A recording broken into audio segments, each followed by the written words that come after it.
We are now recording. All right, this is Jim McCarthy, the current chair of MetroPlan, and I want to call this meeting to order at approximately 10:02.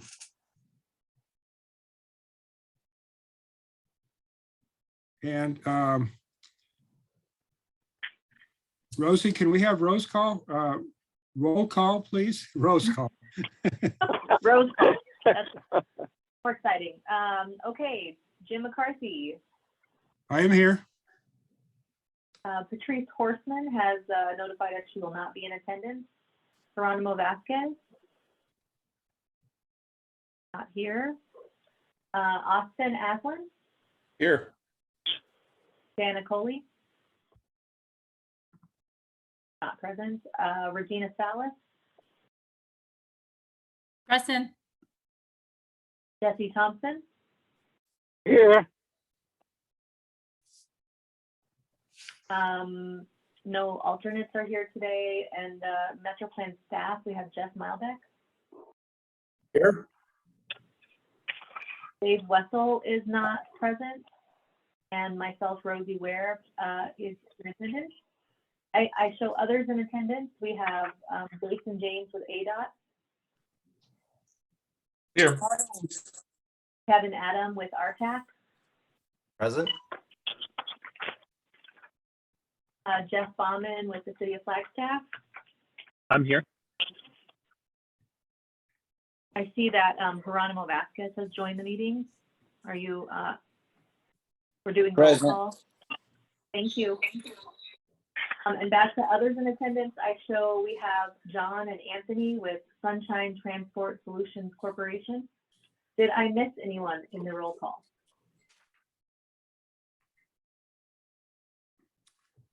Well, it sounds like we're in good shape. Well, we have more than a quorum, so thank you for everybody attending.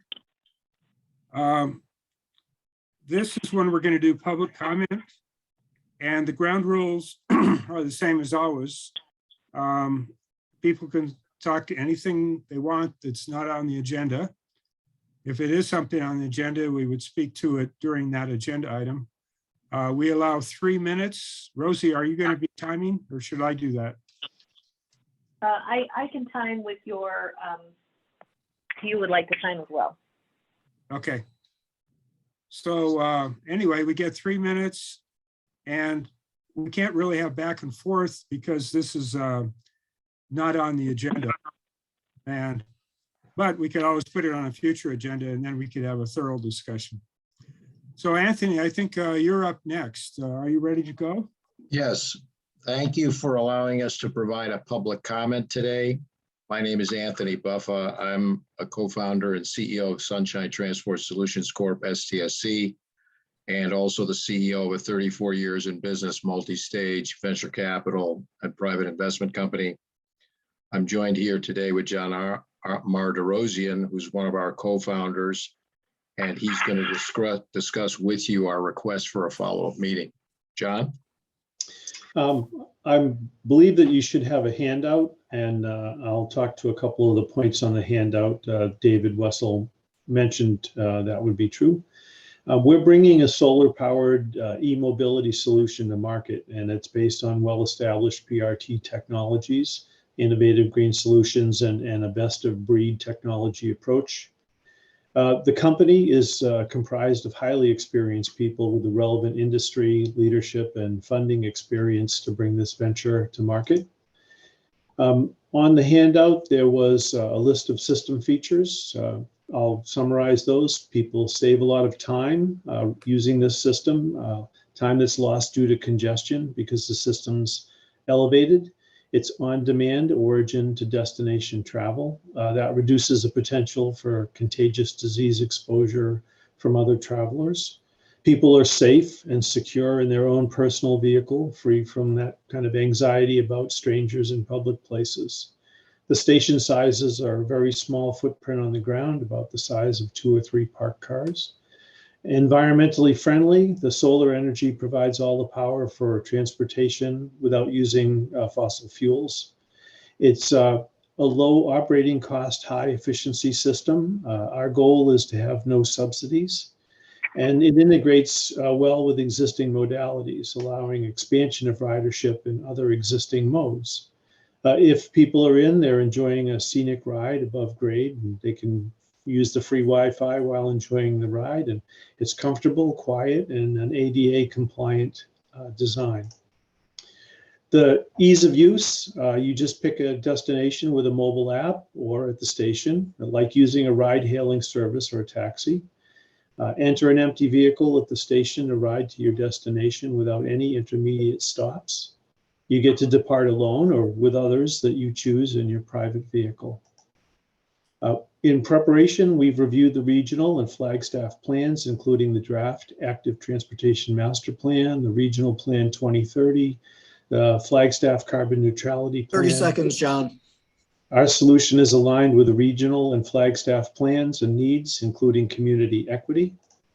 And we're asking Metro Plan Executive Board to approve a future addenda item to share more about the system and to discuss Metro Plan's participation in a steering committee associated with an STFC study for Flagstaff. Thank you, Miles. Well, thank you. And, Time. as I pointed out before, we're not allowed under Arizona law to have back and forth. But I'm sure that Mr. Malbec has noted your request and we can discuss that later. So let's see. The next One other comment in general about the agenda for today. We've had an opportunity to learn about the effort to update the regional plan, and I wondered if it would be okay if we remained on the call, or at least myself, to listen to progress. I reviewed the September 1st meeting video with Dana and Steve Ice. So it's mostly a curiosity, but that's, we're looking for some guidance. You're absolutely welcome to sit through the rest of the meeting or any meeting in the future. And Thank you very much for doing that. Thank you for your interest. We appreciate it. All right, so the next item we have is approval of minutes. I did not have any edits. Did anyone else have suggested edits? If not, could I get a motion to approve the minutes for our September 1st, 2021 meeting, please? Chairman McCarthy, I was at that meeting, so I make a motion to approve the minutes of our last meeting. All right. I'll second that. All right, so we have a motion by Mr. Thompson and a second by Mr. Aslan. Any further discussion? All those in favor of approval, please say aye. And Aye. Aye. Aye. Do we have any nays? All right. We don't have any items on the consent agenda this week. So now we're going to go to the project priorities matrix. Mr. Malbec, I believe you're going to make this presentation. Yes, thank you, Mr. Chairman, members of the board. I'm recommending that the board adopt project priorities for Metro Plan. And as per the staff report, it spells out that the strategic plan we adopted ask us to go ahead and update this by October. So we're very clear on what projects we are focusing on. And I want to let you know that it's just a reminder, we brought this to the technical advisory the management committee in August, and then the board looked at it just last month in September. We brought it back to the management committee and TAC last week, and now we're bringing it back to you with recommendations. The feedback we got last time, a couple of key things. One, organize the information in a way that's really easier for us to see exactly what it is I'm asking you to approve. And then the other, include geographic distribution as a criteria and show us how the projects are distributed. So I'm going to jump to a PowerPoint presentation. I sent this to everyone just before the meeting in case we have technical problems today. Not to imply that there are ever technical problems with Zoom meetings, but just in case it happened, I wanted to make sure people. So let me confirm, Mr. Chairman, can you see the PowerPoint presentation? Yes, I see the first slide. Okay. So I'm going to take you through this. In terms of our strategic work plan, as I mentioned, we're asked to do this work and we want context, right? It needs to be aware of all the work other agencies are doing. We need to be intentional, being clear on what's our role, where do you want us to focus? And then when are we actually going to get things done? So in terms of how we add value, the best ways for us to add value, clearly what we do needs to be founded in our vision and our mission and our strategic work plan. And then we ran things through a matrix. So specific criteria and ranking and I put here since the last meeting that this ranking is objectively subjective because frankly, one person on the board, let alone TAC or staff's perspective on whether the magnitude of a project can be different. It's not a hard science. There's a lot of perspective here. So we ran a lot of things through a filter to get as really clear-minded as we can about the approach. And you will probably remember this spreadsheet. There are actually 80 projects on this. And this was our attempt to put through all the different criteria and then give it a ranking according to each project. And the feedback we received is, yeah, great, but it's really kind of hard to understand. So just boiling it down with priority considerations, how do we get to our recommendations? We look at the regional importance, how urgent a project is, what its magnitude is, if it's multimodal. And then with action, is there action needed on planning? Is there action needed on funding, or maybe both? And then what's Metro Plan's involvement? And really in terms of Metro Plan, we're looking for projects generally that are multi-agency, where there's a staff need, where there's a funding opportunity, and where there's a long-term need, because we are more of a long-term planning organization. So in going through all of this with priority areas, we got it down to 3 areas: planning, which we will do, funding efforts we will lead, and then areas where we'll support the efforts of other member agencies. And I'm going to throw this map up on the screen. And if you would, if you're maybe mute if you're not speaking so we can minimize the background noise. I put this map up on the screen. We'll come back to it. It's busy. There's a lot of information here. But as you can see at the top, it says geographic distribution. And this is being responsive to the board's request for this information last month. So I'll come back to this. For now, though, going through the projects one by one, priority areas in terms of planning. The first one is the regional transportation plan. No surprise there. We're in the midst of it. It's a 25-year plan. It benefits everybody. It is one of the mandates, one of the core functions of an MPO is to do this work, and we've got money to do it. The next is the West Route 66 Corridor Master Plan. Board may recall, we had approval for this project last month to initiate the effort, and it's really West Route 66 between I-40 Woodlands Village, Flagstaff Ranch Road and the Woodlands Village area. Next planning priority is the vehicle electrification plan. Forward thinking, there's nobody else in the region doing it. We think there's funding available, so we're gonna focus in on this area. Intelligent transportation systems, and I know I'm hitting this fast, so Mr. Chairman, stop me if you like, and I'll just keep going until the end and then open questions, unless I hear otherwise. Okay, I'm getting crank it. Yeah. Intelligent transportation systems. I want to recognize David Wessel. He's spent a lot of time on this over the past couple of years and submitted a grant request just about 6 weeks ago. And this is smart signals technology. And then interstate pedestrian crossings. This is something that's new to really to the region, and Metro Plan's going to take a look at what we can do to cross the interstate for pedestrians.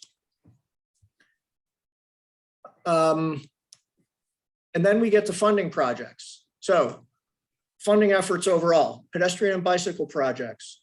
This was a priority for us last year. We worked with Mountain Line and the city of Flagstaff, and as you might recall, additional $5 million came to these projects last year. And with the recent events and the tragic accident, clearly these are still top of mind, and not surprisingly, they made it to the top of the list for Metro Plan. Then smart signals, which I had mentioned, it's the same as the technology plan. A grant was submitted to get funding to do the work. Lone Tree Corridor, that's a big project. And we've got the overpass, the I-40 bridges, the whole length of Lone Tree. So Metro Plan is involved in pursuing funding for that project, along with other member agencies. And then the downtown mile is a priority for funding. Many projects down here. I think, what do we total the number? About 200 million of investments with the Milton Railroad underpass and the pedestrian crossings, Rio to Flag, the downtown connection center. There's a lot happening there. Rosie, I want to let you know that Dana Coley's wanting to get into the room. And so the downtown mile is area, and we have written a grant, with member agencies for $1.9 million. That's where it's pending award. And then Amtrak rail car upgrades. I'm going to talk more about this in an agenda item a bit later today, but essentially, really the idea is to bring in new rail cars instead of those that are 40 years old. It's appealing to existing and new passengers, and an economic development benefit along the corridor, the entire corridor, not just Flagstaff. And then we get to areas of support. Metro Plan is going to provide to member agencies. Milton 180 Corridor Master Plan. That's something that ADOT's been working on for about 4 years, and hopefully that'll be wrapping up this fiscal year. We've got the regional plan, particularly John Wesley Powell, which is a project that is getting a lot of attention, consistently gets a lot of attention. The Personal Mass Transit Steering Committee. And, if this is adopted, and you heard at our call to the public, I'm actually suggesting I chair this committee to support the efforts going on in the community to see if this technology might be viable and might work for Flagstaff. So it's really not a leadership thing, it's a support of another effort. And then we've got Lone Tree Corridor planning, significantly a city project, a very significant project. So Metro Plan will be involved supporting those efforts. And then I put other, because I can't sit here today on October 6th and say exactly what's going to happen in the next 12 months. And want to be open that we want to provide as much support as we can for the good work that other organizations are doing. And this last slide, almost last slide, just gives you all the projects in the left column, and then the time frame over which they will be carried out. And I'm coming back to this geographic distribution map. And the idea here is to show the various projects on the map and where they're located. And I want to point out that in the left column, anything that's written in red, so for example, the regional transportation plan under planning, and then under funding, the Amtrak railcar upgrades, I'm considering those to be really region-wide. They're not geographically limited to any particular area. They really benefit the entire MPO region. And with that, Mr. Chairman, I want to turn it back to you and the board to answer questions and have discussion. Thank you. Do any of the board members have any comments or questions? I don't. Let me go to chat here and I'll see if. Sure. I'll go ahead and say something. Thank you, Jeff. I appreciate the presentation. I appreciate you adding geographic equity to the map or whatnot. And just from the map that was shown, you can see that, you split Flagstaff in half, or the Flagstaff metro area in half, and everything's focused in the downtown area. And so I just want to make sure that we're having having those conversations, and we're looking for projects that can be also affecting, heading up towards the reservation, heading out of town on the east side as well. And I don't have any specific projects at the moment. I just want to be having that conversation. So I appreciate you adding that in there, and look forward to seeing a more equitable distribution of projects moving forward. Thank you. Yeah, and as Geronimo, you and I spoke the other day, if you or anybody else has any ideas for anywhere, in the core or on the east side, whatever, bring those forward and we'll talk about them. Absolutely. Austin, did you have a comment? Hey, yeah, well, just discussing some of these things. I'm kind of curious about the Personal Mass Transit Steering Committee. We heard from some of the folks involved with that at the beginning of the meeting. We didn't get a chance to ask any questions. I'm reminded of the famous Monorail Simpsons episode when I initially see something like that. It's a curiosity to me that we're talking about an amenity of that caliber here in Flagstaff. What part of town would be considered for something like that? And by the way, I don't mean to disparage the concept by bringing up the monorail episode of The Simpsons.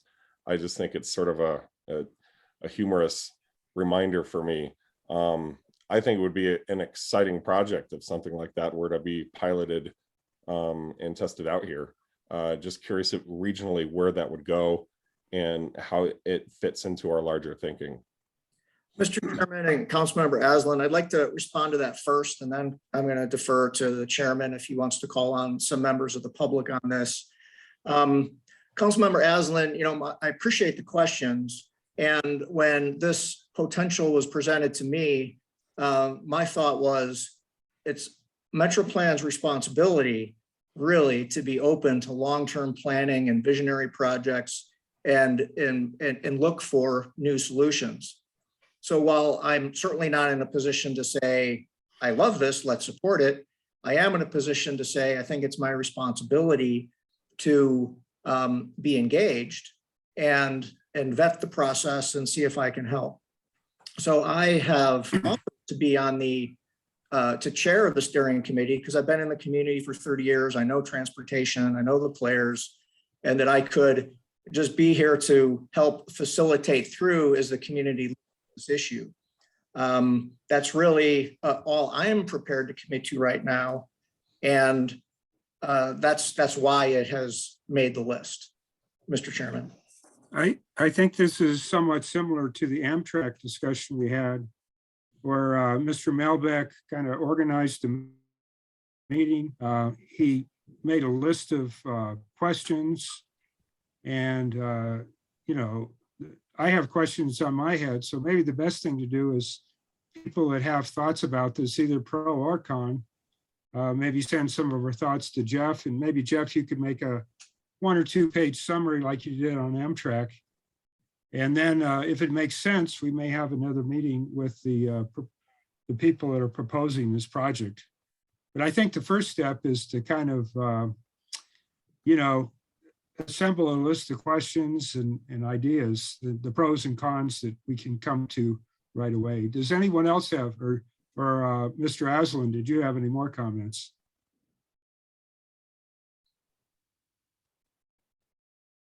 So anyway, Jeff, I think you'd be willing to kind of like help orchestrate a list of questions that people, I have, for instance, some that come to mind is where would you put this? Do you have the legal right of way? There's a lot of questions. Getting the land to put this on could be probably the biggest part of the challenge. And then, of course, the other thing is, does the city of Flagstaff want something like this? Maybe they think it would be just great. Maybe they don't. I don't know. Or maybe a pilot project could be considered, maybe from some of the student housing over to NAU or something, or around NAU, who knows? There's all kinds of ideas. But, I don't think we need to have a major discussion on it right now. So, Mr. Chairman, here's how it what I think I'm hearing, how I'd like to respond, and you can tell me if this works for the board. I will continue to look at this project and bring back some kind of report next month.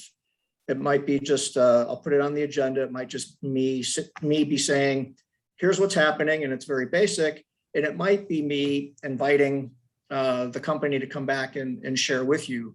I just don't have enough information right now. And I will say in all candor, I'm hesitant to take board time with a project like this where I put it on the agenda until I know a little bit more, until it's a little bit more fully developed.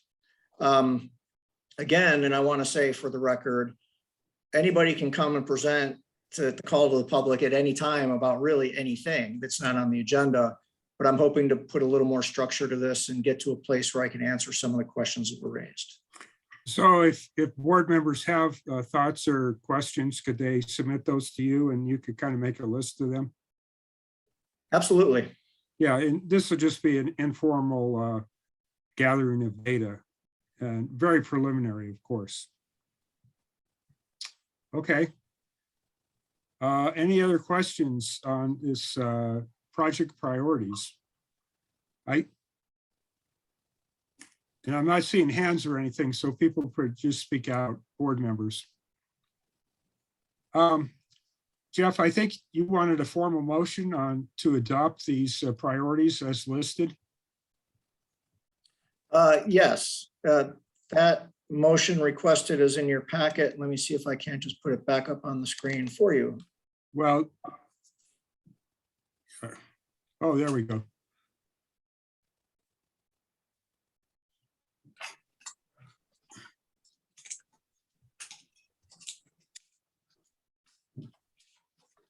I'm going to bring up the suggestions on my personal computer, which keeps timing out, of course. All right, let's see. Recommendation.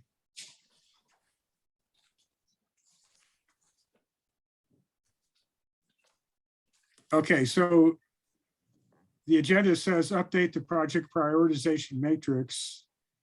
Run all the projects through the matrix by October. We've done that. And include the possibility. Let's see, do you have a recommendation here?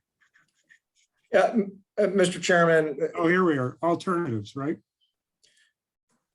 At the top of the staff report, number one, it's a very simple recommendation that the board adopt. Just make a motion if you would and consider adopting these project priorities for Metro Plan.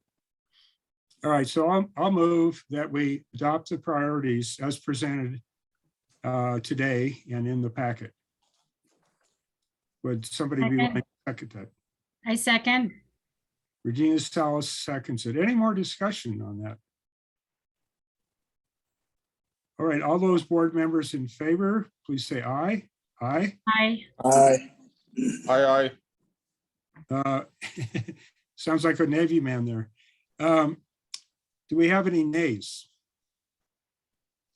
So that motion passes without dissent. Thank you. So we're moving on to issue resolution, a discussion on that. I don't think there's any formal action on this. Just a kind of an open discussion. So Jeff, you're going to take the lead on this too. Yes, Mr. Chairman, members of the board. I put down here as a recommendation, we have a discussion and I really just take the temperature of the board. This item relates to our strategic work plan because, if you look at our 5-year horizon, we are, all about facilitating communication and planning between member agencies and getting into alignment. And an objective that came out of our strategic advance earlier this year was that we should develop a structured and transparent process to bring issues to the table in a timely way so that we can enhance communication between member agencies.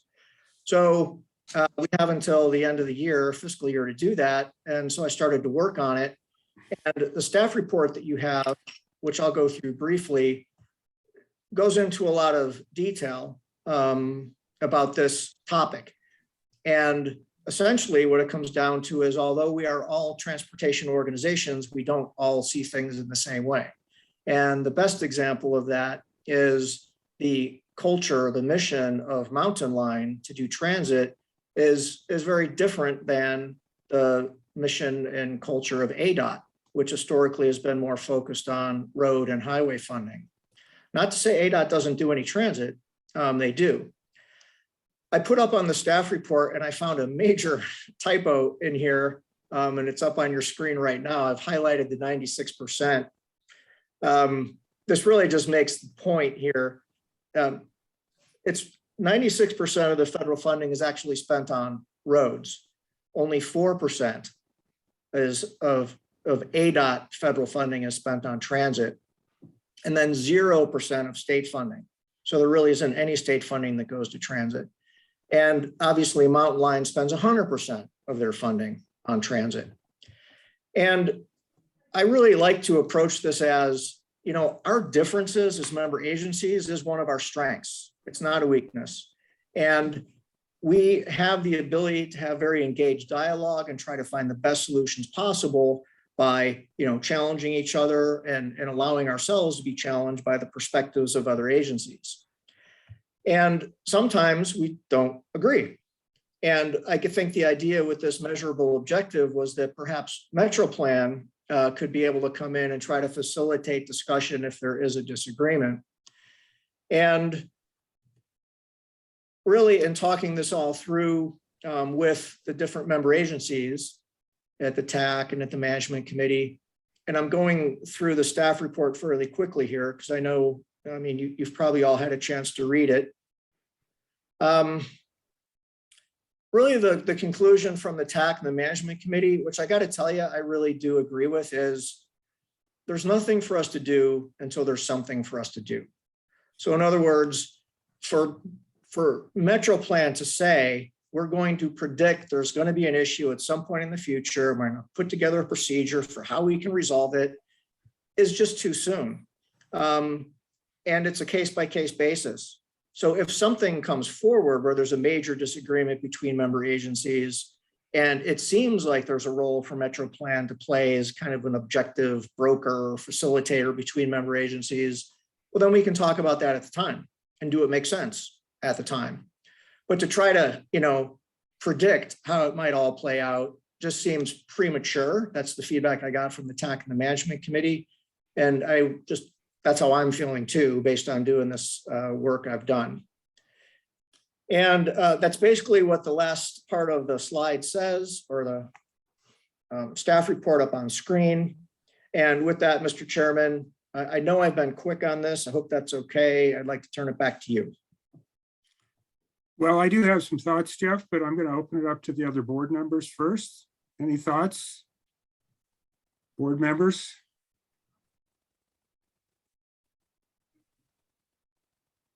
Well, I'll just say a few comments, and then if anybody else has thoughts, bring it up. Jeff, I agree. I think that to set up some fancy formal procedure might be presumptuous. But on the other hand, I think to let all the organizations know that you and this board are always available to help resolve differences between organizations. And they do occur from time to time. I think that's an excellent thing to do, to let people know, hey, we are here if you need some help, but we're not going to cram it down your throat, but we're definitely here to help in any way. And every situation is different than the next or the previous. So I don't think there's any formal thing that needs to be done here, but I think all the board members can take it back to their organization. That if there are conflicts, we are available, and Jeff is available to help, and Dave also. So any other thoughts? Makes sense to me. Okay. What Chair McCarthy said. All right, thank you. So I guess the only action item here is that all the board members should let their organizations know that if they do have need some help in the future, reach out, and we are here. And I think part of the message is that people like Jeff Malbeck have excellent background and excellent skills resolving issues and many years of experience doing that. All right, if I don't hear anything else, Mr. Chair, yes, Ms. House. yes, thank you. I just want to amplify the TAC and the management committee's discussion where we mindfully pursue a culture of collaboration, issue resolution, and taking collaborative and solution-oriented approach, and keeping in mind also that we individual organizations are here to support each other as MetroPlan, and also embracing the regional perspective of what MetroPlan transportation planning is all about in the first place. So we may have parochial priorities and projects representing our individual organizations. But again, we're going back to that synergistic role of MetroPlan, wherein our collective effort is much stronger than individual efforts of the organization. Thank you. Absolutely. Any other thoughts? All right, we're going to move on to the regional transportation plan. Jeff's going to give us an update. We do have an action item on this one, which is to authorize, assuming we want to, the change in increase in the RTP of $12,990. And the purpose of that would be to complete a statistically valid survey of the MetroPlan's unincorporated area. So we've already authorized a survey in Flagstaff, but it may be appropriate, depending on what the board thinks, that we do that in the rest of the MetroPlan area. And Jeff, I'll let you take it away. And I think you have a additional presentation that you're going to add into the agenda here, which is great. So take her away. Yeah, thank you, Mr. Chairman, members of the board. And there are really three things I'd like to hit on today. And if you'll bear with me, I'm going to actually put this overview slide up that I think you can see. And in terms of the update, number one, requesting action on a change order for the survey, which I'll go and talk about. I'll give you a quick review of the schedule and where we are at with the project. And then a presentation from Seth Contreras, who's with the consulting team. Seth made a presentation to the technical advisory committee and the management committee, or just the technical advisory committee last month, and it was very well received. And Councilmember McCarthy contacted me and said, maybe Seth can come present to us because it sounds like it was very interesting. So Seth has arranged on short order to come in and do that. So I'm going to go out of this. Well, let me just talk you through the request for action on a change order. And the original contract for MetroPlan included costs of completing a 400-person statistically valid survey within the city of Flagstaff. And I got to tell you, this was my oversight. All the surveys I've done in 25 years in this community have been of registered likely voters. And my brain was in that track. And it was an oversight. And just as Supervisor Vasquez pointed out earlier, and what's really important to remember is MetroPlan serves not just the city of Flagstaff. It's NAU, it's the county, it's a broader area. So instead of just doing a statistically valid survey within the city of Flagstaff, we want to also do one 400 respondents in the unincorporated area of the MetroPlan boundary. And I can put that map up on the screen if you need. It's just kind of hard to go back and forth between the presentations. And essentially from Belmont to Doney Park, east and west, and then south to just to below Kachina Village. So we want to do a 400-person sample in that area as well. And we think, I believe, and the reason I'm asking to do this change order is because the data that we collect will be the best we can possibly get. You know, 400 is a very credible survey. If we do it in both areas, it's much better than doing just say 200 and having a larger margin of error. And not only are we making 25-year plans, you know, based in part on this data, it's data that we want to make available to the city and the county when they do their regional planning effort for things that go well beyond transportation. So to me, less than $13,000 to do 400 additional surveys is definitely worth the money, and that's why I'm recommending we do it. We actually have the funding because the board approved a new position to start July 1st, and we haven't hired that position yet, so we've got some vacancy savings that we can put towards this purpose. And I just want to point out the alternatives, and then I'm going to ask the board to take action on this one. One is alternative one, authorize the change order at a cost of $12,990. And then the other is to amend the change order to only do 200 surveys. That'll cost approximately $7,500. And the third alternative is to not support the change order, just keep all the surveys within the city of Flagstaff, which I'm not recommending, I think, for the reasons I've already mentioned.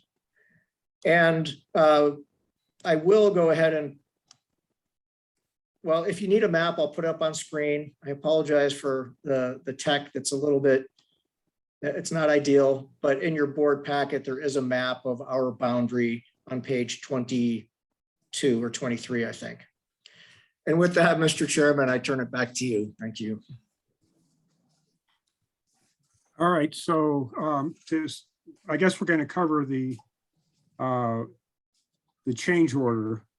So let's limit the discussion to that, and then we'll finish the rest of the discussion. Does anyone have any thoughts about this, pro or con, or you know, do the full 800,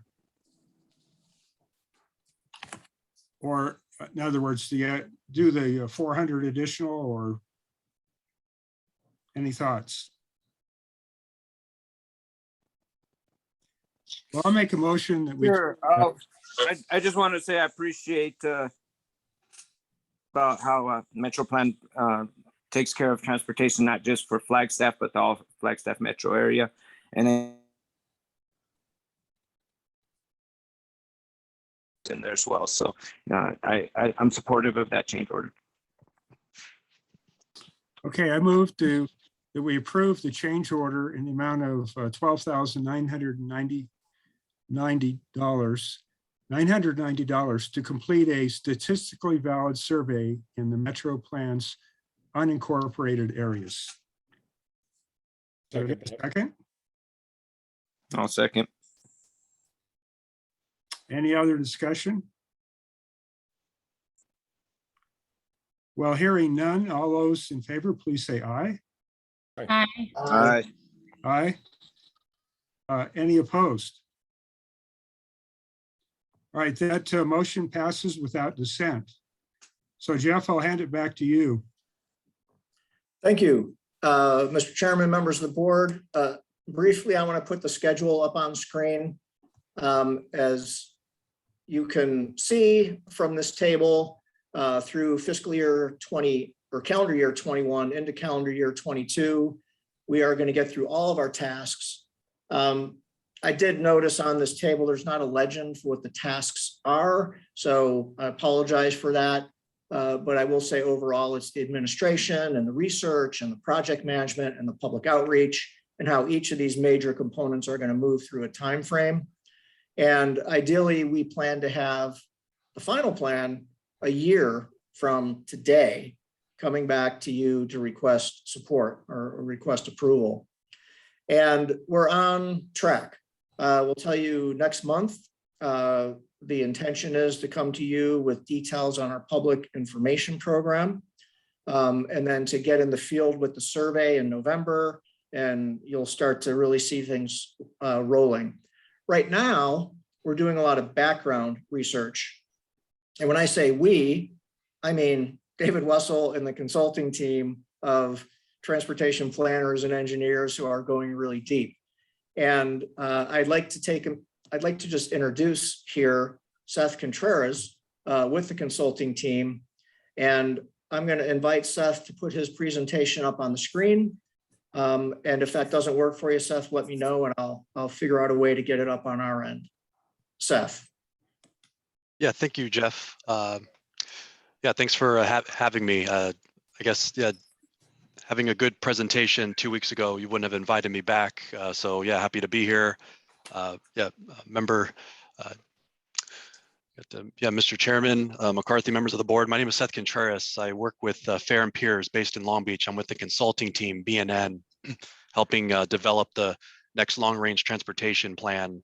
I work with Fair and Peers on all things VMT related, vehicle miles traveled, doing a lot of work right now in California on moving away from using level of service as the metric to now using VMT as the environmental metric. And prior to that, I worked for 3 years in Washington, D.C. with an environmental think tank on sustainable mobility with an organization that helped develop the greenhouse gas protocol. And so with the development of this long range plan, we know that sustainability is one of the key themes in developing Metro Plan's LRTP. And so one of the very first tasks we've been asked to do is do a really deep dive on and research on some key elements that are going to feed into the long-range transportation plan. And so I want to share with you some of those initial findings today. So the key areas, these 5 key buckets of what we've been doing right now on gathering some empirical evidence to help feed into the long-range transportation plan. Number 1, TDM, which stands for Transportation Demand Management Strategies. And then the second, that's going to be talking about emerging trends really in the context of COVID-19 and some trends that we saw in 2020 in terms of travel behavior. Then we'll get into technologies, intelligent transportation systems, electric vehicles, and then lastly, performance metrics. In speaking with Dave Wessel, we set up the literature review in a very easy, simplified format to where you give a basic intro on some of the findings, but then just what are the policy implications? What does it mean to Metro Plan moving forward? So the very first topic I'll discuss is TDM, so Transportation Demand Management Strategies. So we know from the Long Range Transportation Plan, one of the goals of Metro Plan is looking at trying to reduce the dependency on single occupant vehicles and basically reducing vehicle miles traveled, or VMT. And the way to do that is by applying transportation demand management strategies. And on the bright side of using VMT now as the metric, you can have TDM as mitigation measures, which tends to be a little bit more favorable in terms of from the public and stakeholders that, for example, widening roadways before in terms of trying to improve level of service and average vehicle delay. That's not as favorable now today as, say, putting in bike lanes or investing more in transit and giving people more options. And then we know as well the carbon neutrality plan, those efforts there by city staff. One of the main goals there is to maintain vehicle miles traveled in Flagstaff at 2019 levels. And so, so basically there's 2 ways you can reduce VMT. The obvious one, the very first one, is reducing vehicle trips. But the second one that's not really known by many is reducing the length of those trips. Having shorter vehicle trips is another way you can reduce VMT. But ultimately, what we're looking at here is just about providing individuals more options, regardless of where they live, where they work, giving them some practical, cost feasible options to travel around the city and the area other than a private vehicle. So one of the challenge we had in terms of putting together this literature review is organizing it, trying to simplify it and break it down into a way that could be easily digestible when we're reviewing these reports. We want to just get down to the key findings. And so we put together this literature review that's currently being reviewed by Metro Plan staff, and it will be made available after the presentation. But one of the very first tables we put together is this TDM menu, looking at just what are the different strategies that are being put into place right now, mainly throughout the US, but looking at some comparable cities that are comparable to Flagstaff to see how to reduce vehicle miles traveled. What are going to be some of the strategies? And so we broke it up. First off, there's two scales, looking at the project level and then looking at a program level. So to give you an example here, a project level would be, say, providing employees. Let's say you have a new employer, the employees would be provided transit pass subsidies, for example. That would be at the project level. But then you can also look at TDM at a more program level, more citywide, metro area wide. And then example there could be reducing transit fares at the program level. And so we put together this table. You can see it's broken down. It's got the very first category looking at transit or shuttles. That's one category. Then it goes into a multitude of categories. You have shared mobility. We looked at parking as well, and then land use in terms of density and street connectivity. But then you can see here that second column where it's showing the 5.5% reduction. So at best, at maximum, for providing subsidized or discounted transit passes, you can expect at best a 5.5% reduction in VMT. That's the maximum you can achieve. It just depends on how well it's implemented and then the change in travel behavior. But then that third column, we wanted to put in local considerations as well, how this applies to Flagstaff and how it can be applicable there. So looking at NAU, looking at the ongoing SRTP planning that's happening, and then Mountain Line as well, or NAPTA. And then the source here, CAPCOA, this handbook, the California Air Pollution Control Officers Association. It's a nice one-stop shop, common platform of these TDM strategies that it's all based on empirical evidence and peer-reviewed journal articles, and it's really found also to be defensible in environmental courts right now in California in terms of these, say you're having a 5.5% reduction, it's considered defensible, but it's a handbook published here in California, but it's based on national research. So that's the TDM menu. And then to give you a summary, looking at all the spectrum of the TDM strategies you have available, starting from the left there, you can see the maximum reductions for helping to reduce VMT in terms of where to invest your dollars in. Really, to get the most bang for your buck, it's looking at land use, so density, street connectivity, but also parking as well, pricing parking, which could be done, phased in or done as a pilot. But really, if you're trying to reduce TDM, priced parking is found to be a really effective strategy. And then you could see there the wide spectrum.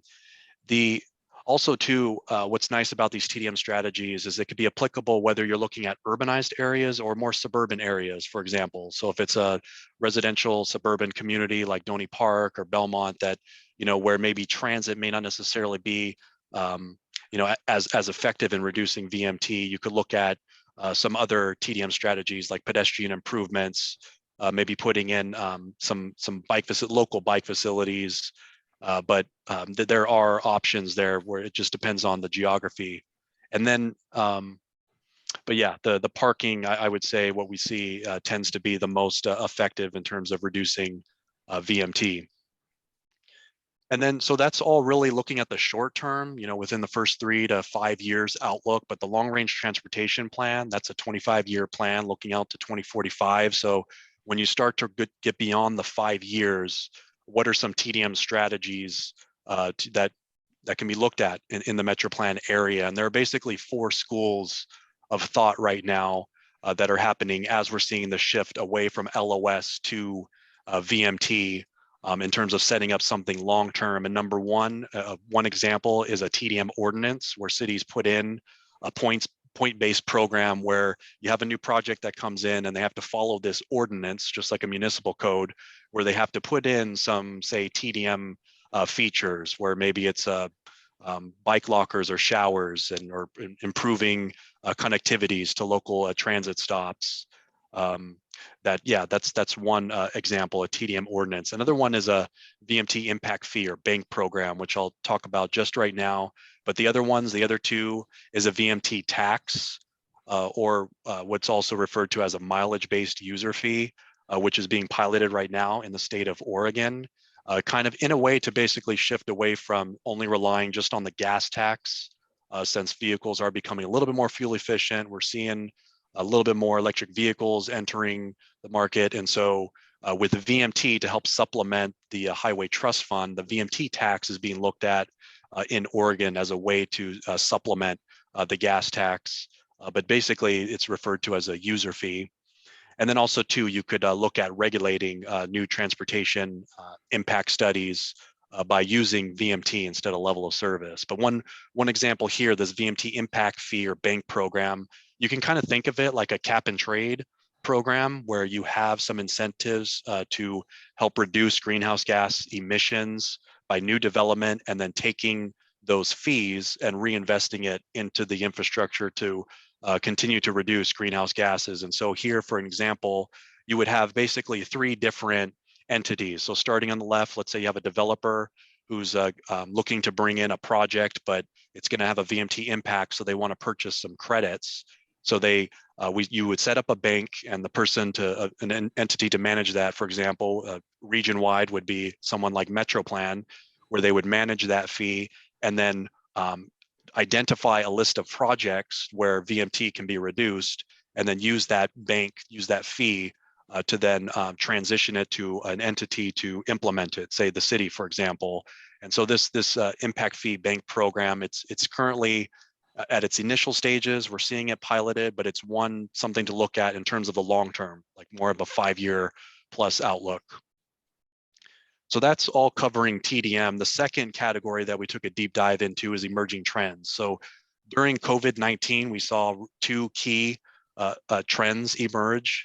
Number one, in terms of just how this is going to affect long-range transportation planning. So number one, working from home, that we saw a lot more working from home, but also remote learning in terms of kids, children learning from home. But then the second one, we really saw an increase also in e-commerce, where you saw a lot more online shopping. So e-commerce or online shopping. So we did see a substantial increase, and it was already trending that way even before COVID. But for the first time ever, we did see it pass the 10% mark in terms of having the total share of US retail sales in 2019. So that's going to impact or have an effect on transportation planning in terms of people shopping trips. Now the packages are coming to them. But during COVID-19, we did see VMT go down as much as 50% nationwide. And in terms of greenhouse gases, that was the first time as well in 2020 where greenhouse gases did reduce globally by about 10%. Not necessarily only because VMT went down. Their unemployment rate was really high during COVID, but a lot more people were working from home, less driving. And so in terms of, does reducing VMT reduce greenhouse gases? We did see in that experiment that in 2020, at least, that you could see that it does reduce greenhouse gases, or at least plays a role. But transit ridership unfortunately did plummet, we saw. But another thing we did see in the data was that the increase in walking and biking. So that's an opportunity there, I would say, in terms of just trying to capture that momentum and people shifting and doing a little bit more walking and biking, that there's an opportunity there that we can seize on. So so what does this all mean? So trying to reduce VMT, since we're kind of still coming out of COVID-19 and a lot of uncertainty, the key questions that are emerging right now in long range planning is just how much are people going to continue to work from home once all the offices reopen, and same thing with just our way of doing business. And so we developed this Trend Lab tool. Based on 2019, you could see how VMT plummeted in 2020. And then so the question is, where is it going to come back to? Is it going to follow an increased driving pattern, and it's going to increase and go above 2019 levels, which the carbon neutrality plan wants to cap that and leave it at 2019? Are we going to see just some return to work or an extended recession? So these are different scenarios that we've tested, and based on a Harvard Business School national survey, what we're seeing is it's really going to be a hybrid approach, that it's not all just going to be everyone returning to the office all at once. It's going to be somewhat of a hybrid where folks are maybe going to work 2 or 3 days a week out of the office, the rest of the days working from home. And that's based on a survey as well, that the majority said that they would prefer working from home 2 to 3 days a week, and then the other days in the office, and only 18% said that they would return to the office full time. But the key thing that we're looking at is schools, whether or not schools continue to remain open as well. So we looked at these 3 different scenarios: a business as usual, a moderate change, and substantial change. So the business as usual, meaning that pretty much everything returns to pre-pandemic levels. What's the VMT outlook going to be there? And then the second scenario, a moderate change. So what if we see just some change in terms of behavior and people working more from home, doing more online shopping, and then more remote learning as well, and then a substantial change. And we saw of these 3 scenarios, at best for the substantial change, you would see about a 30% reduction in VMT. But these are different scenarios that we've looked at and considered and based on research. So then the other category here, looking at electric vehicles and autonomous vehicles. So we know Mountain Lion, for example, and speaking with Anne, that they have a zero emissions plan that they're working on right now, and it's going to be including some fast charging stations. But yeah, in the carbon neutrality plan, their goal there is that they want 30% of all vehicle miles traveled to come from electric vehicles. And currently there are about 300 total electric vehicles in the city of Flagstaff. So we did a literature review on just what is the current market penetration and best practices from public agencies in developing a roadmap to help encourage and accelerate EV adoption. And really what we saw in the literature is that, and just practices, that establishing partnerships with other entities like Department of Energy, utilities, and the manufacturers is what we've seen help just spur and catalyze that, because it's a lot about risk sharing and cost sharing. And then finding optimal locations as well. So the city of Flagstaff currently owns 2 publicly available dual charge stations at City Hall, but in the process of constructing a few more. But the literature review, we wanted to help understand just what are the current barriers, and so maintenance and range limitations, for example. In speaking with Anne at Mountain Lion, she did say that really the high upfront cost of electric vehicles and the purchasing new EV buses is one of their main barriers right now. So how you can help finance. So there's different strategies there. And then understanding the full life cycle of emissions as well, that it's not just about reducing the direct tailpipe emissions there, but thinking about where you're drawing that electricity from. And the carbon neutrality plan has goals there as well in terms of moving to renewable energies for the power grid. And TDM, transportation demand management strategies, there are, in reducing VMT, there's some GHG benefits as well in terms of putting in more charging stations. So even though you're trying to reduce VMT, you could also at the same time help try to just make VMT more efficient. And so the GHG benefit there is something to not overlook. And then autonomous vehicles. So there are very few vehicles right now, such as Tesla. This is all still really at its piloting stages, but we did do some research here on just, because they are coming. And so, and they come in different levels. That it's, when you say autonomous vehicles, it's not just one type of AV, that they come in different levels. And so you can see here, it ranges in these different levels, and 5 being the full autonomous vehicle. And right now we're currently mostly at level 3, where there is some automation, but you still have the human driver in the driver's seat needing to take control if necessary. And so Tesla has they're at level 3 right now. And so yeah, these vehicles, they still require the driver to monitor. And so these well-publicized collisions that we're seeing right now with Tesla and the self-driving mode, they illustrate still the need for driver attention at current state of the art. But the most advanced that we're seeing testing right now is level 4, with roughly about 1,400 test vehicles operating on US roadways, Waymo and Google. But still, yeah, this is really early on. And just one word of caution here too, when planning for autonomous vehicles, is that based on the modeling that we've seen, and BNN has seen this as well, that by making vehicle travel much more convenient, by having autonomous vehicles, it has the potential to significantly increase vehicle use and reduce transit ridership. That's what the models tell us, and the research. And so to just keep that in caution, that to be mindful of that. And so there are ways to work around that, I think, that for example, maybe having some autonomous, working around and making more, say, autonomous transit vehicles, for example, where you can combine the two technologies. Seth, Yes. Austin Aslan had a question for you. Austin? Well, I think you just kind of answered it, Seth. But yeah, maybe just linger on this beat a little bit. I'm very curious how the saturation of autonomous vehicles is going to overall affect vehicle miles traveled. And I imagine it might be different between communities such as Long Beach and Flagstaff. Mm-hmm. Yeah, And so I wonder which community would hit saturation faster. Maybe that's an open question.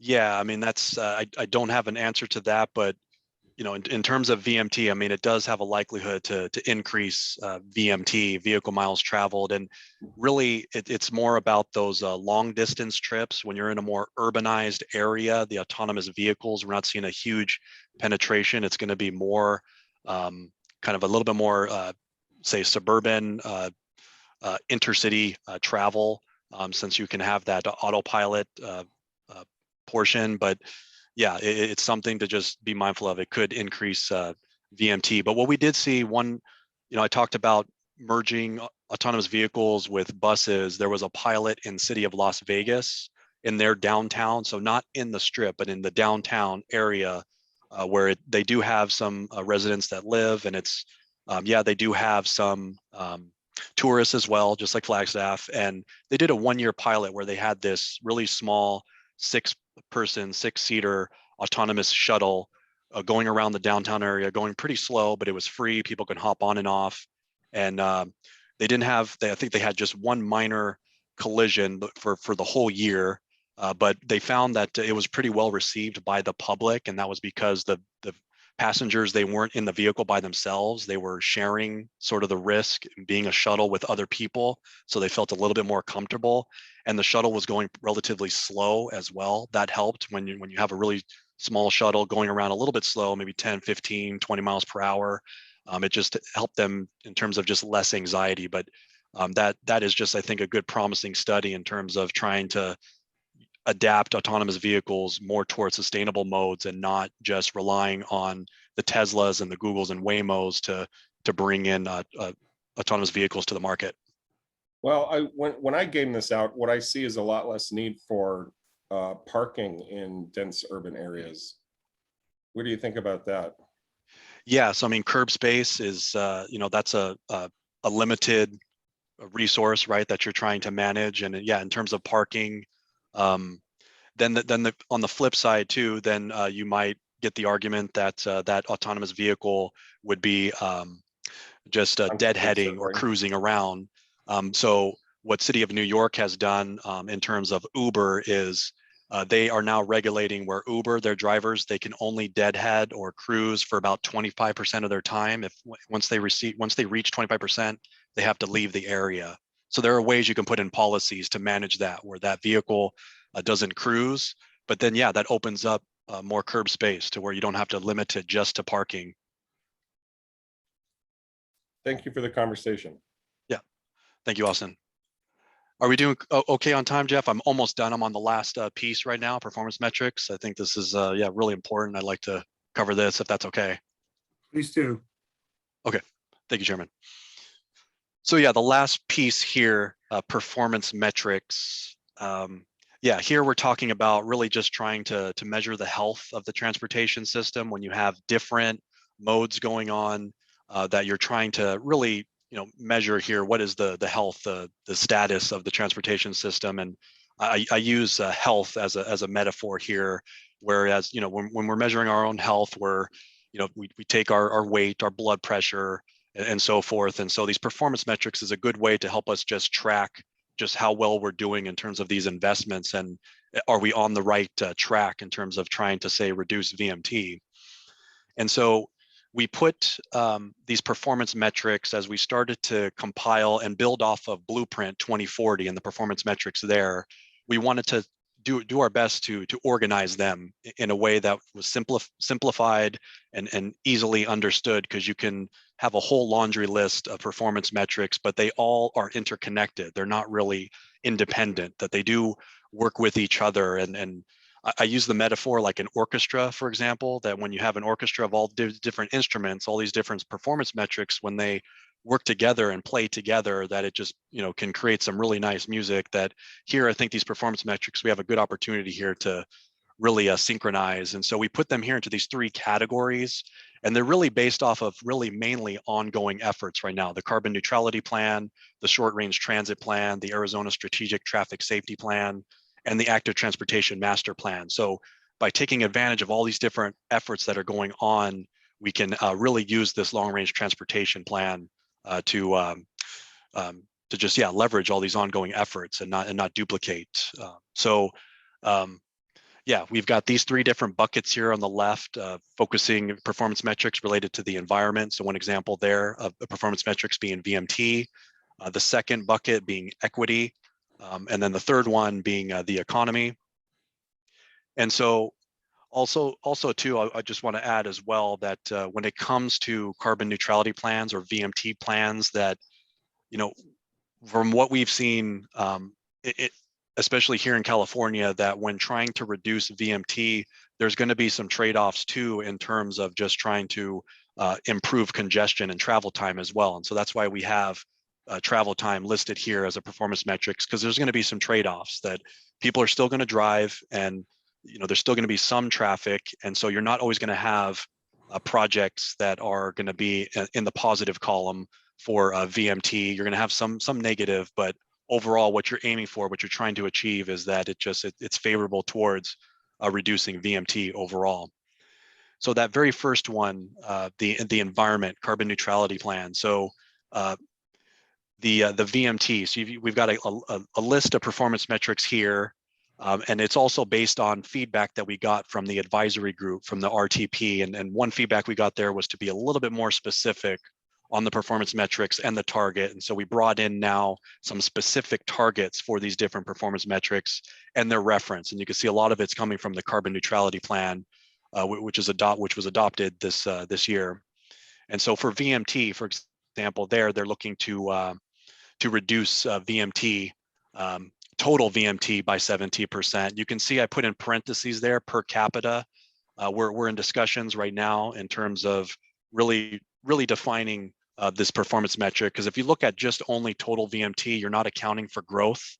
Over this 25 years, you're going to have some population growth in the Flagstaff and the metro area. And so if you only just look at total VMT, that's really not feasible, because total VMT is going to go up, but what you're trying to make more efficient is the VMT per capita as your population grows. And then so some other performance metrics there. The percentage share of electric vehicles, total greenhouse gases, and then fossil fuel car trips. The second bucket, equity. Here we're getting into a little bit more of just getting a little bit more creative here in terms of measuring equity. I have always made the argument that sometimes a lot of things that we measure, or that we really count and that we really or really treasure, can't necessarily always be measured, but we're moving now towards being able to collect more data, and it's good to see that this council adopting, expanding the survey, for example. But yeah, equity, safety being an important consideration as well. And then lastly, the economy. So yeah, travel time. So thinking it also too, in terms of travel time, we put here in parentheses, non-car based. So thinking of travel time, say along a corridor, not just from a passenger vehicle perspective, but thinking of it just as multimodal, how long it takes a human to travel along this corridor. So thinking more from a multimodal perspective, that way it brings in equity as well, that you're not just only emphasizing vehicles, single occupant vehicles, for example, that you're thinking of multimodal. So folks that are either riding the bus or walking, taking transit, carpooling even, that it's really just about, moving people and not just vehicles. And reducing the single occupant car trips as well, carbon neutrality plan. So really about trying to make trips a little bit more efficient. So even just adding more carpool trips, for example, that adding more passengers to the vehicle to help offset that underutilized capacity. So yeah, that ends my my speech here. There was one last topic here, ITS, really more about technologies and travel time, but for the sake of time, I'll stop there. Thank you, Chairman. Well, thank you, Seth. I found that to be very interesting. It was interesting that land use plans is probably the big driver. Anyway, do any other of the board members have questions or comments or anything?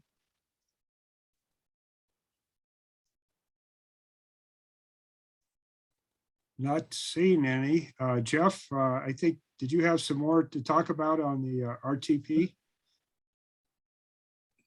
Sorry, I just wanted to clarify a question, Mr. Chair. Go ahead, Dan. Yeah, just the reference to the AZ strategic transportation, or what was that again? I just didn't catch it.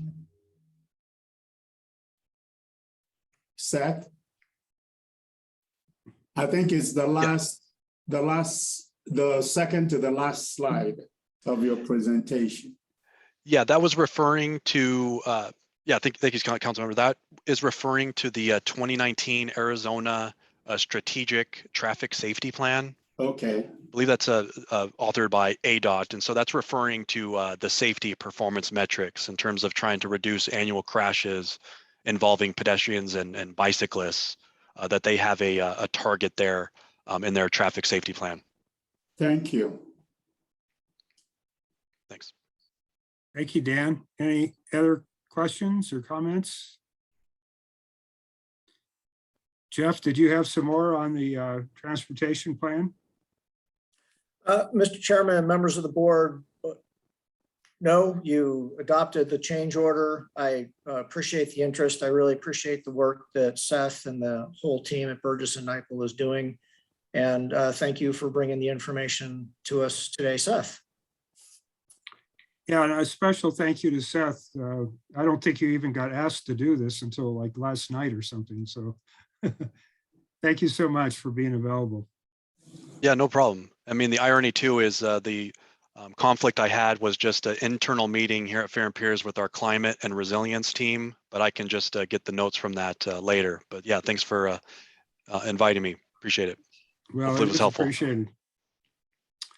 All right, we're going to move on to item D, which is Southwest Chief rail car upgrades. This is kind of a discussion about Amtrak.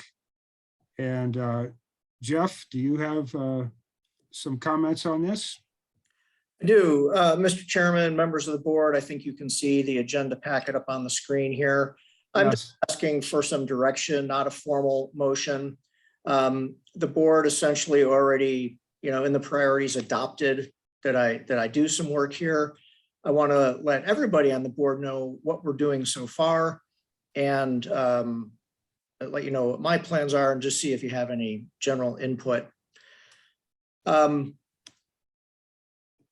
Essentially, this discussion between Councilmember McCarthy, who's been, I know Councilmember, you've been interested in Amtrak for a very long time, and then Yavapai County Supervisor, actually, Mary Mallory, interested in Amtrak just for the state.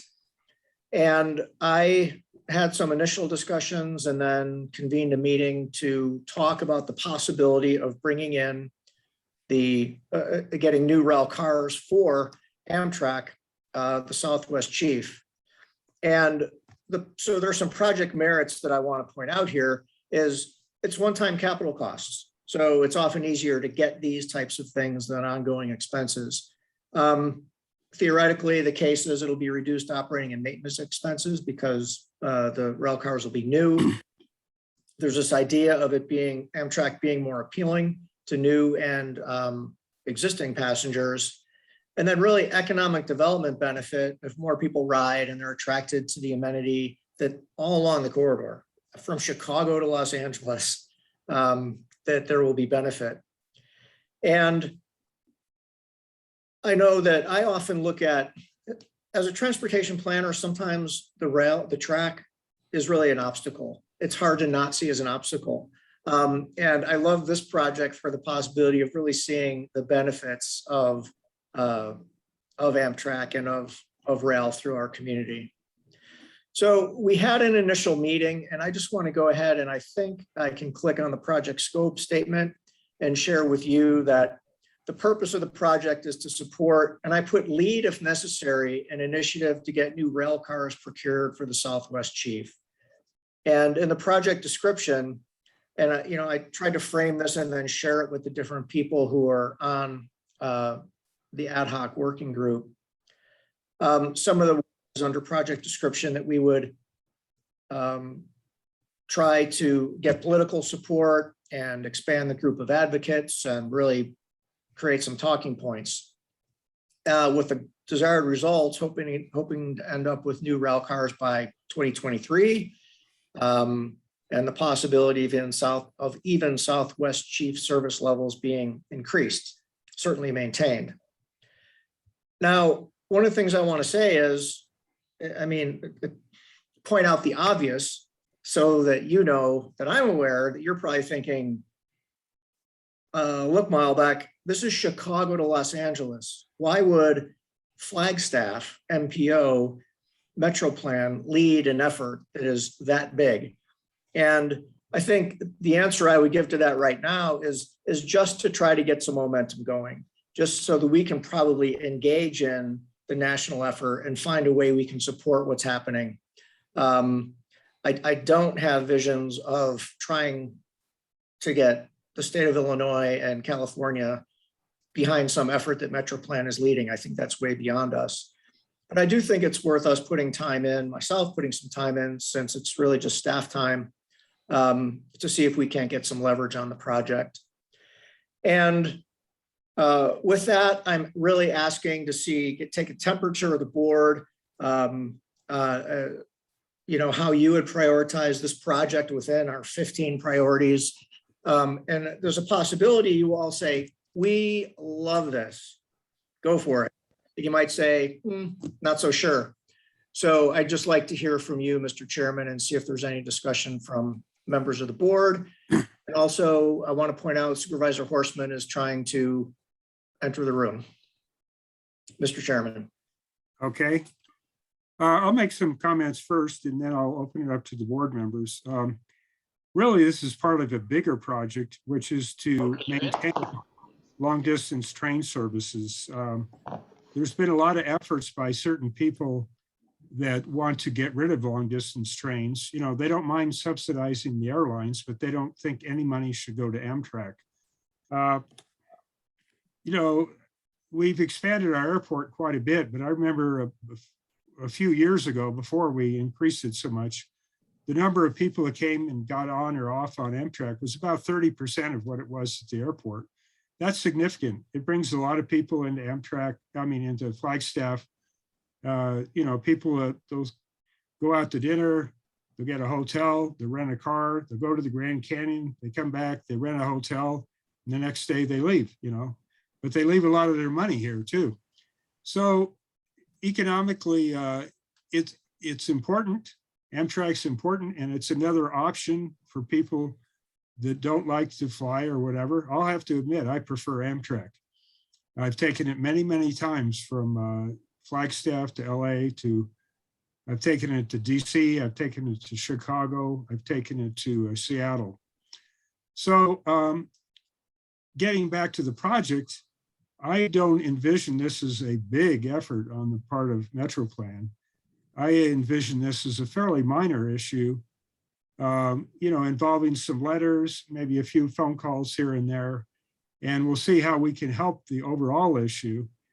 And I can tell you that, mayors and council members all along the route are very interested in this. I've been surprised the support we've gotten from Cottonwood and from Williams and from Holbrook. So anyway, I see it as an important effort, but I don't see it as an effort that's going to take a lot of staff time. So I'll open it up to other, I am supportive, obviously. Other board members, please speak out. Yeah, I'll be happy to, Jim, and I, this is Patrice Horstman, and I apologize for my tardiness. I had to do a taping to ask for some money for the museum fire flood mitigation efforts. So, and the only time they could do it was during this meeting, and I apologize to all of you. This is important, and I'm sorry I missed the first part of the meeting.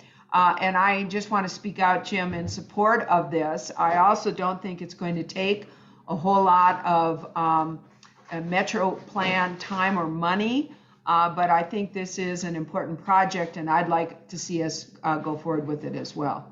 So thanks. Patrice, thank you for your support, and no apologies necessary. That museum fire and the flooding is very important to everyone on this phone call, I assure you. Do we have any other comments? Yeah, I have a question, but before I ask the question, yes, I also need to apologize for joining late. I was having Zoom problems, so. So what kind of staff time and financial commitment will this entail? Jeff, you want to answer that, or? Sure. Yeah, Mr. Chairman and Member Coley, thanks for the question. And right now, it's really, I've kind of convened a small group of people. We had a meeting, Councilmember McCarthy and Supervisor Horstman participated, and we're trying to, NACOG was involved, Supervisor, Chamber of Commerce was involved, the supervisor from Yavapai County was there just because she's particularly interested in this issue. I'm just trying to see if I can get some momentum going where if there is a national initiative that happens, we can be a part of it and we can help add leverage to the idea of buying new rail cars for the Southwest Chief. I don't think it's going to be a tremendous amount of time. And frankly, it wouldn't surprise me if there's something that's already structured that somebody else is leading and I participate in that. Maybe it's a trip or two, maybe it's a trip to Washington, DC, not sure yet. But I do think it's something that we can fit in to the work plan.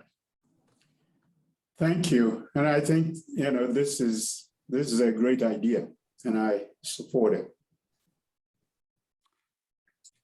All right, thank you, Mr. Coley. Any other comments? I just want to say that I supported it as well. I miss the days of trains and would like to see the opportunity to see more trains, passenger trains, that is, not cargo trains. All right. Yeah, and kind of an answer to Jeff's comment about the train track is in the way of a lot of other projects. That is true, but it's even if we got rid of rail passenger, we would still have 100 trains a day coming through Flagstaff. So, any other? Chairman? Yes. Chairman, I do feel very comfortable with your discussion and how it would benefit, the communities and the public. So I too like to express my support for the efforts that is ongoing at this time. So thank you, Chairman. Thank you, Mr. Thompson. Mr. Chair. Yes, Ms. Salas. So I experienced taking the Amtrak for the first time last summer when I went to pick up my grandmother in Albuquerque. So, that experience sparked enthusiasm in me to take the train if I can when I have to travel out of town, out of state. Great. Thank you. Yeah, I think it's completely consistent with our goal to promote multimodalism. Yes. Everything from pedestrians to bicycles, to trains, to airplanes, whatever. All right, I think we can move on unless somebody has some final comments. We're up to item E, which is the Milton study. Mr. Melbeck, can you talk to us about Milton? Yes, Mr. Chairman, members of the board, this is a quick update. I did just want to formalize it in a staff report. The project that ADOT's been working on, the Milton Corridor Master Plan, for about 4 years now. Dan Gabbio with ADOT was leading that project, and he has moved on. He's no longer with ADOT. And Jason James, who I think he might be on this call, he's very engaged with ADOT. He's been great to work with. He's taken this project on as project manager for the time being. Just ADOT is really close to getting a plan out and then asking for support of the member agencies on the plan. However, it's hung up because MetroPlan, as well as other member agencies, said that, we're really just not satisfied with the pedestrian crossing issues on Milton, that we want to see something different for pedestrians. And that issue's been escalated and it isn't resolved yet. So ADOT's trying to convene a meeting to kind of come to resolution on it. I'm hopeful that'll happen soon, and that certainly by the end of the year, this plan is available for MetroPlan to consider. And if Jason James is on the call, and if it's okay with you, Chair McCarthy, I would like to give him a chance to say anything if he has anything to add. Mr. James, are you here? Yes, Mr. Chair, I am. And actually, Jeff said it all. That's where we're at right now. I know that Audra Merrick, who's the North Central District engineer, and Greg Byers, who's the ADOT MPD director, are currently trying to get that meeting scheduled so we can come to a resolution on that. So that's kind of where it's at right now. But other than that, Jeff pretty much said it all. So thank you. All right, thank you, Jason. I might throw in that just last night, the Flagstaff City Council had a presentation on the underpass that is going to go underneath Milton in the University Avenue area, and also on the roundabout that will be straightening out University Avenue. And that project, council directed staff to, yes, move it forward. We're happy basically with what we saw last night. So that's progress too. And of course, that affects Milton Avenue. So any other comments, Jeff or board members? For me. All right. So Jeff, coming to the end here, this is items to the board from the executive director. I think you had 4 or 5 items to go over with us briefly. Yes, I do. Mr. Chairman, members of the board, the transportation planner that was approved, entry-level position for MetroPlan. The recruitment process, interview process has been completed, and Dave is in final negotiations with someone. So hopefully I'll be making that announcement soon. It's certainly too soon to announce it here until we have an agreement with the top candidate. And a mini grant, you may have seen that just last week, as the board approved about a month ago, our mini grant was released to member agencies so they can apply for the funding that we have available. And again, want to move this quickly and hopefully have the money awarded by the end of this year. And then I am actually in Scottsdale, Arizona right now. I'm not in the center of Milton Road as it looks like I am on my picture. Dave and I are both at the American Metropolitan Planning organization, and they're having their national conference, and it's my understanding we're going to receive a recognition of at some level here today, and I'll let you know what that is. I'm also supposed to be down there by 11:45, so I'm probably going to want to jump off the meeting as quickly as I can, Mr. Chairman. But it's nice to have the recognition, and we know the details. I'll certainly let you all know. And then finally, I might interrupt real quick, Mr. Melbeck. This board has had discussions about should you be in town for meetings, et cetera. And in this case, when the vice chairman Horstman and I found out that you had the opportunity to receive this award, we encouraged you to go in person down to Scottsdale. And so the fact that you're not at this meeting is was our choice in effect. So thank you for being down there representing us. Go ahead. I know you're in a hurry. Yeah, thank you. Thank you very much. And I'm really happy to update the last item, the Rural Transportation Advocacy Council, RTAC. They're holding their strategic advance and legislative conference next month. Kevin Adam is in the room. He's the executive director. He's been working this for a long time. And I want to point out that Councilmember Salas is on the RTAC board representing Metro Plan, and Supervisor Vasquez is the alternate to the RTAC board. Both of those individuals very graciously are going to take the time next week to travel to Casa Grande with me to participate in the strategic advance and the legislative conference. And with that, I think, Mr. Chairman, if I wonder if Councilmember Salas or Supervisor Vasquez have anything they want to say.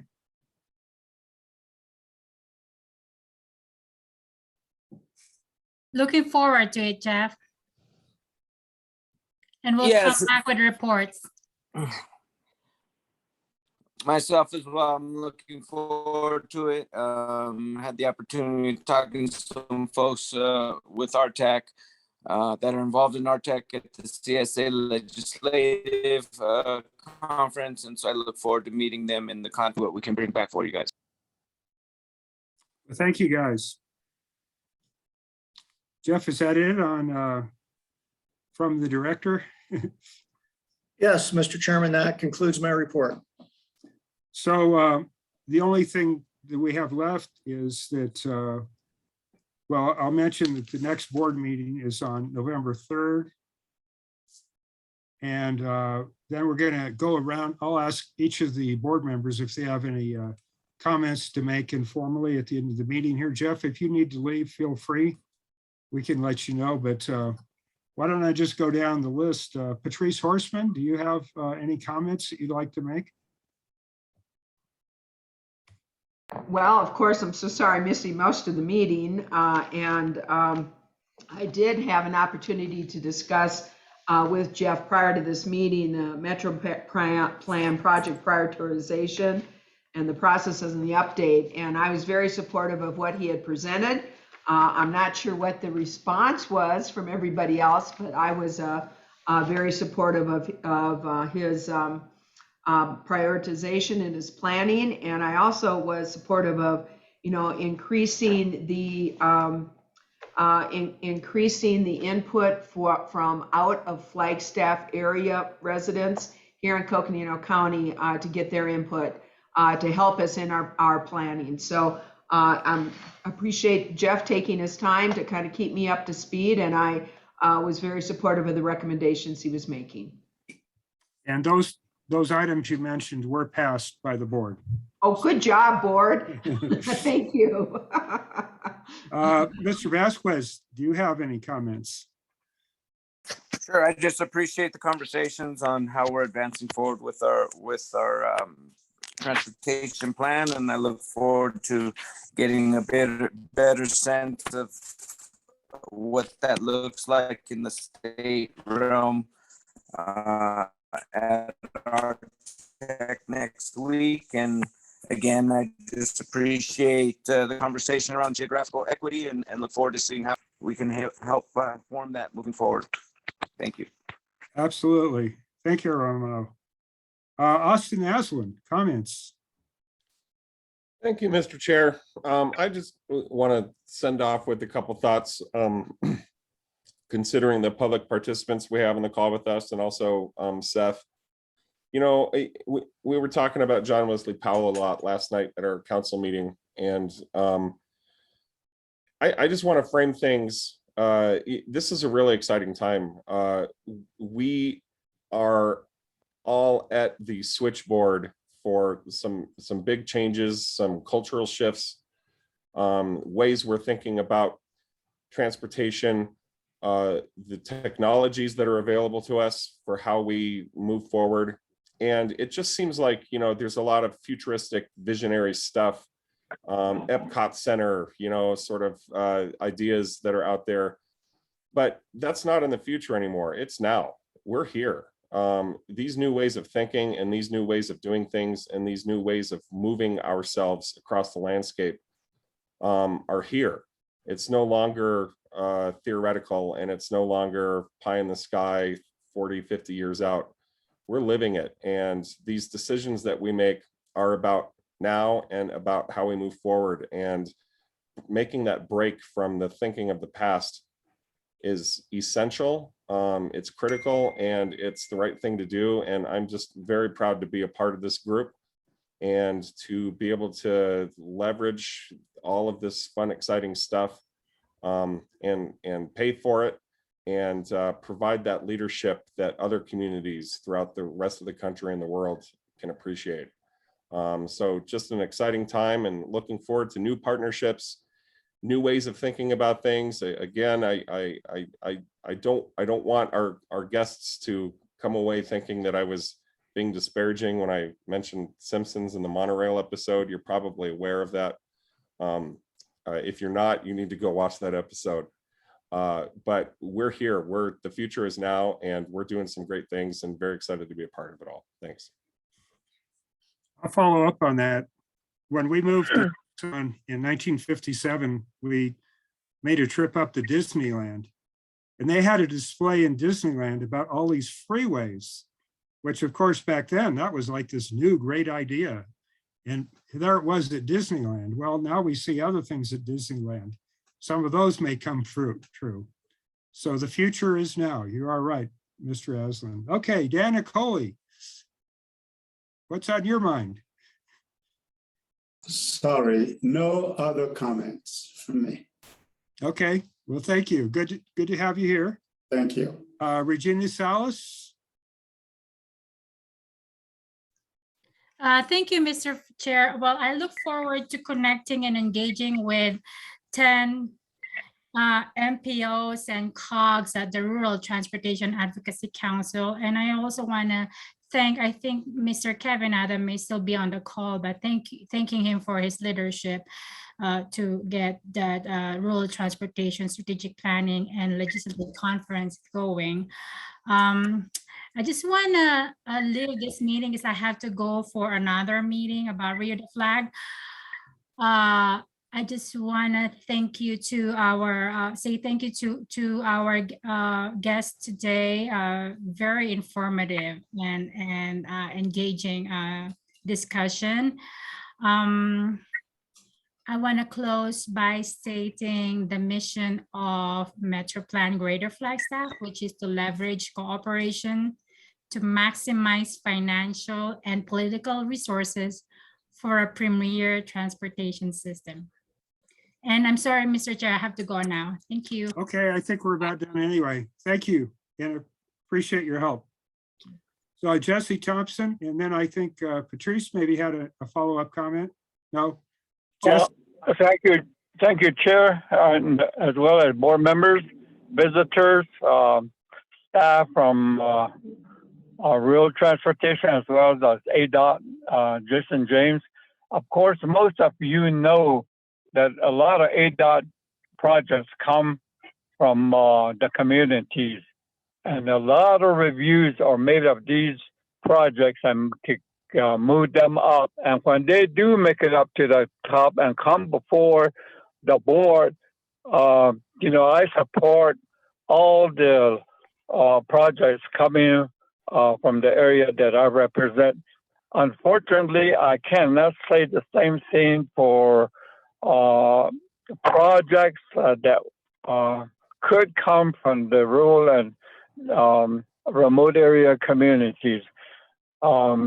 More specifically, somebody said we gotta find a way of doing new ways of doing things.